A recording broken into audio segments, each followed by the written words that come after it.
बिहार में एक बार फिर रिश्तों की नमी के बीच बगावत के सुर जोर पकड़ने लगे हैं। रामविलास पासवान के निधन को अभी एक साल भी नहीं गुजरा कि पार्टी एलजेपी में बगावत हो गई है। चिराग पासवान के साथ यह बगावत किसी और ने नहीं बल्कि उनके चाचा और रामविलास पासवान के भाई पशुपति पारस ने की है। इस बगावत के बाद एलजेपी के अध्यक्ष और संसदीय दल के नेता चिराग पासवान अकेले पड़ते नजर आ रहे हैं।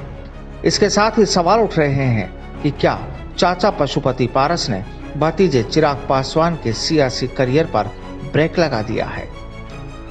दरअसल बिहार विधानसभा चुनाव के बाद यह दूसरा मौका है जब पार्टी के नेता ही अपने सुप्रीमो का साथ छोड़कर बगावत करने को आतुर है। बिहार विधानसभा चुनाव से पहले चिराग पासवान के बगावती तेवर का खामियाजा उनकी पार्टी को बखूबी उठाना पड़ा था और यही कारण है कि विधानसभा चुनाव में मिली हार के बाद से ही पार्टी में असंतोष के स्वर फूट गए थे।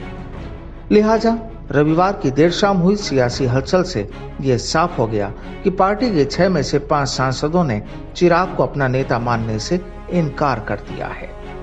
पार्टी के 6 में से 5 लोकसभा सांसदों ने पशुपति पारस को संसदीय दल का नेता चुन लिया है। इसके साथ ही नए नेता चुने जाने का पत्र भी लोकसभा स्पीकर ओम बिरला को सौंप दिया गया है।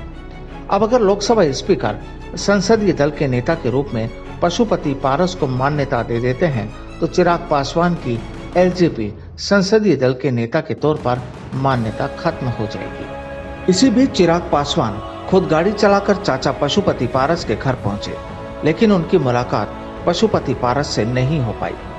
चिराग पासवान करीब 10 मिनट तक हॉर्न बजाते रहे, जिसके बाद किसी ने उनका दरवाजा खोला।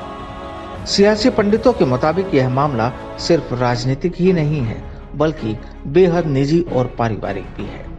कहा जाता है कि रामविलास पासवान जब अस्पताल में भर्ती थे तभी से उनकी चाचा से नहीं बनती थी। पारस भी अपने भतीजे के फैसले से तब असहमत थे। बहरहाल एलजेपी में विवाद के बीच ऑफर का दौर शुरू हो गया है।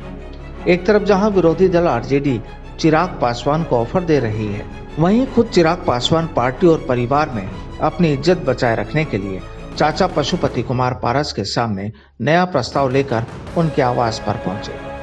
हालांकि पूरे सियासी घटनाक्रम में देखना होगा कि कौन किसका ऑफर और प्रस्ताव को कबूल करता है। Bureau report, the fact India.